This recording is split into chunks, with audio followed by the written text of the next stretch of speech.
you ready to turn the parts over? Can you play it by memory yet? No. Okay. Memorize. Can we start from the second phrase?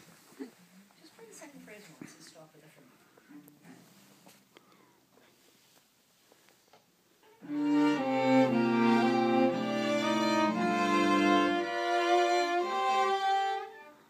Est-ce que ça va mieux en français pour toi? No? Okay. Second phrase. After this after this part. So, this note.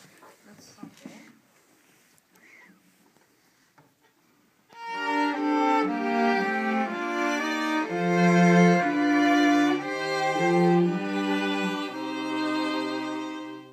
Okay. There's one person in the group who's already doing what you're supposed to be doing with each other. I'm not normally here, so it doesn't make any sense to look at me, does it? But who would it make some sense to look at? Can you just do that phrase again and look at each other and don't play it all flat. It isn't just one note after the other. It's a phrase. It's got to go somewhere. Okay? Just play that phrase again and figure out where might be the most important, the focal point of the phrase where you would play a little louder, you know?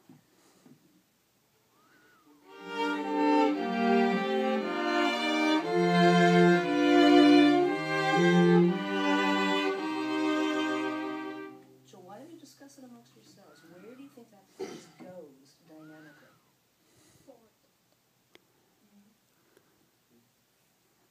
I think it goes towards like maybe the second or the fourth beat of the second measure there, and then goes down a little bit towards the fermata.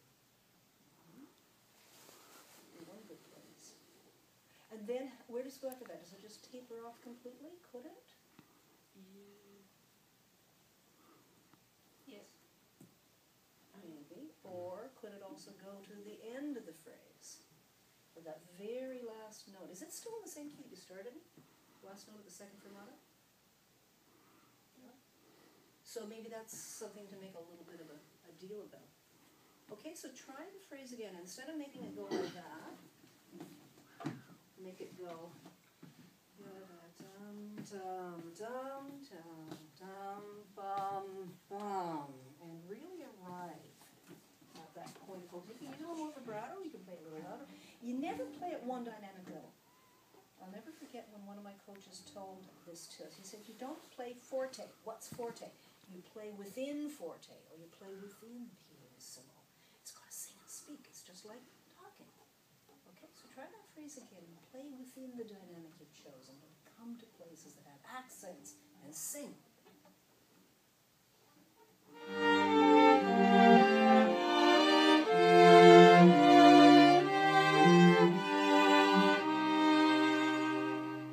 Wow.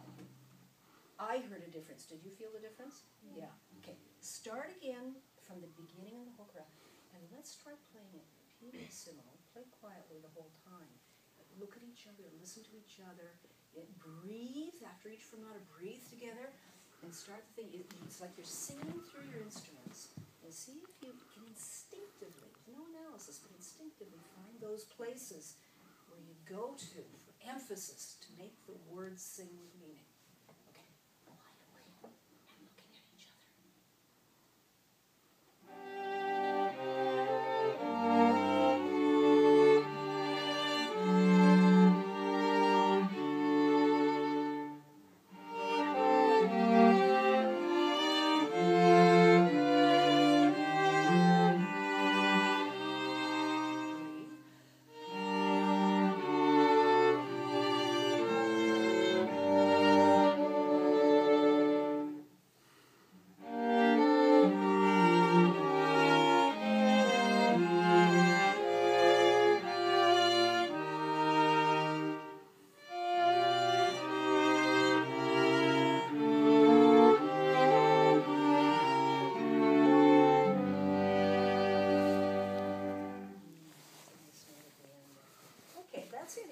What you need to do with chorales is play around with them.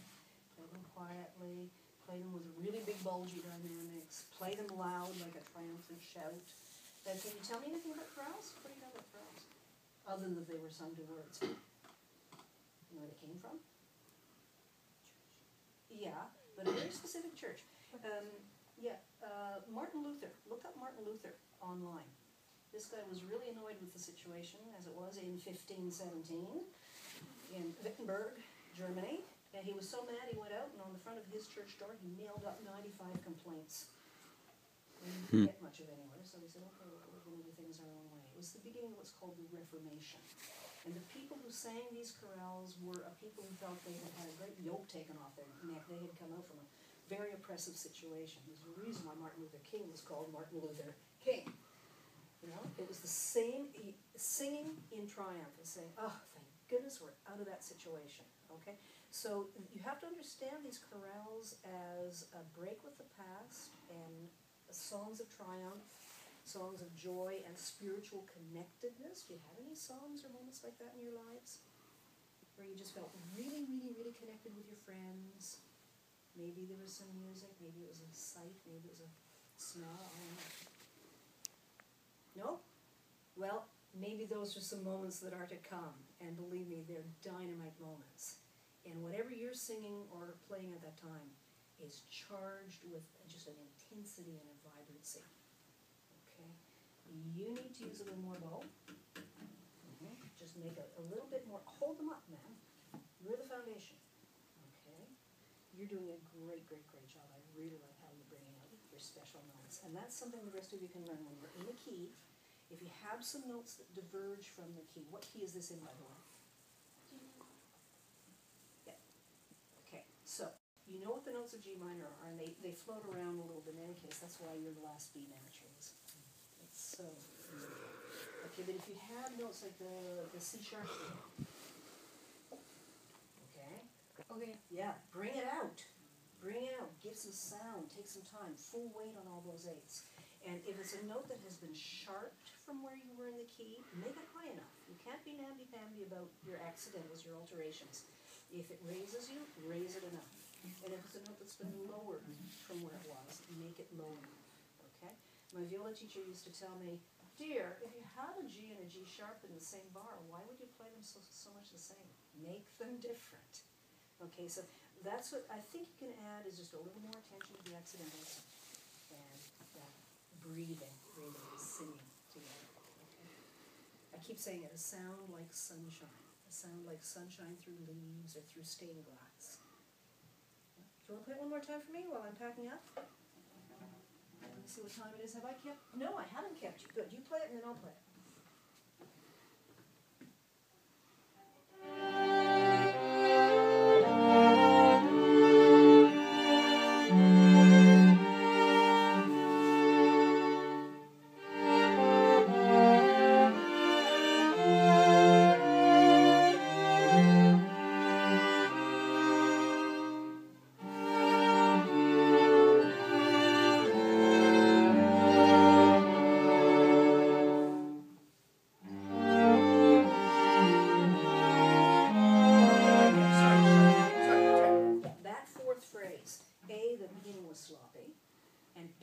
Some of the most interesting notes in it.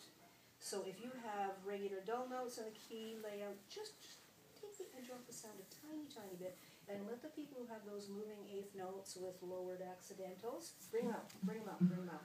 Could you play the opening to the fourth phrase? Yeah, you see, your notes are, at this point people know what you're saying.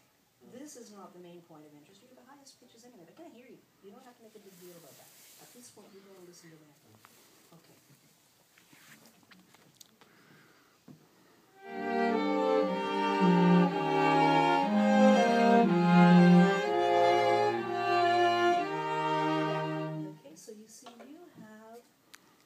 Yes, that note has got to glow in the dark now. Okay? It's got to be radiant and nice low A flat, but give it its time.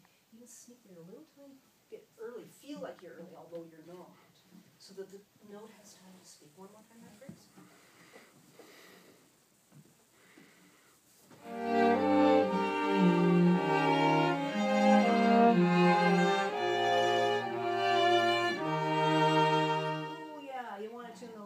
But you're beginning to get the idea? There are some special notes in there.